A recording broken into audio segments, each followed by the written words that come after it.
Madam, Mr. Toastmaster, Madam upcoming area governor and president, fellow Toastmasters, and most welcome guests. How many of you have stopped for a while and think, what have I done with my life? And what are the strengths of my life? Well, fellow Toastmasters, it happened to me.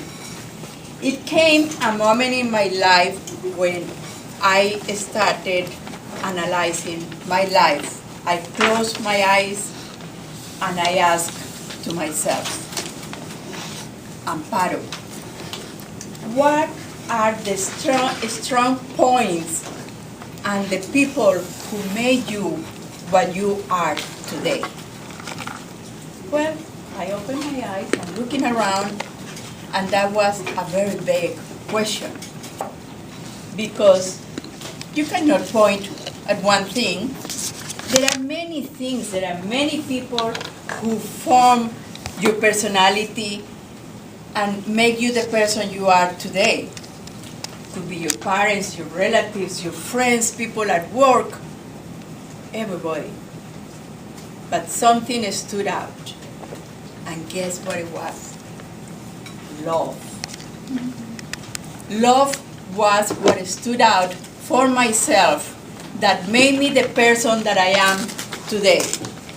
And let me tell you the story.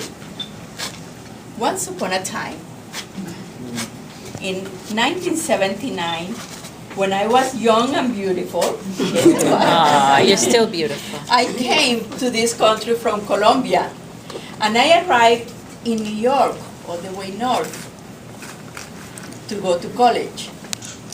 I contacted a friend who I had met a couple of years back, and we became very close friends for 7 years.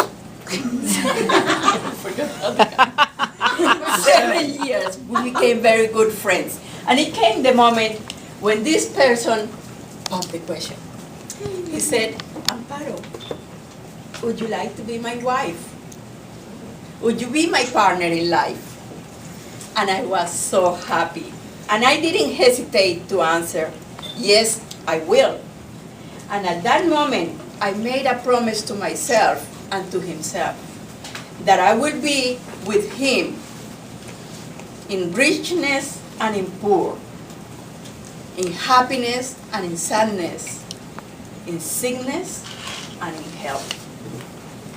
25 years later, I had fulfilled my promise. Through trials and tribulations, we made our marriage work. We were happy, and we worked for each other in our marriage. 3 years he was sick, and I took care of this man like if he was a baby. And when he died, when he passed away, my heart felt, my life crumbled. I didn't know what was the purpose for me on keep on living. So what did I do?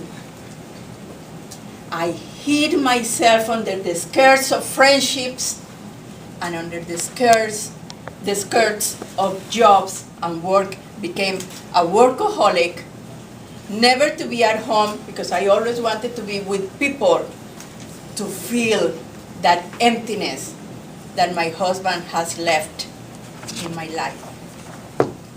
I had been living like that for 3 years and a half. Until about 6 months ago, again, I started analyzing my life. And I asked the question again, Amparo, what is there for you to keep on living? What are you going to do? Are you going to continue in this path? Then I analyzed, I thought, and I came to a conclusion. And I said, Amparo, no, this is not the way to live. You are not living, you are surviving. You have a big heart, and you deserve to share it with somebody else. Because I don't know how many more years I'm going to live, and I don't want to live my life alone. And my friends are not going to be there forever, and my jobs are not going to be there forever, and I'm going to keep jumping from one to another. And I don't want my life like that. But then, how do you solve that problem?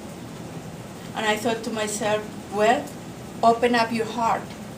Look around. You will find somebody. And I pray to God that one day I find that man that is going to be my complement for the rest of my life.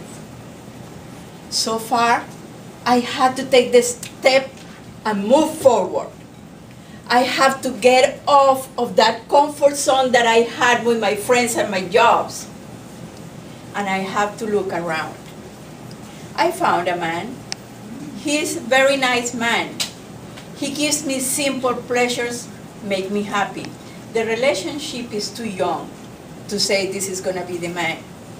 But I pray to God that if this is the guy, to guide him and to walk the same path with me, because I am capable of giving and not going under.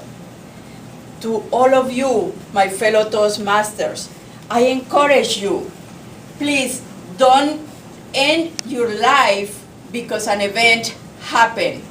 Don't keep on surviving, but live your life, because your life will only end when God says, don't breathe anymore.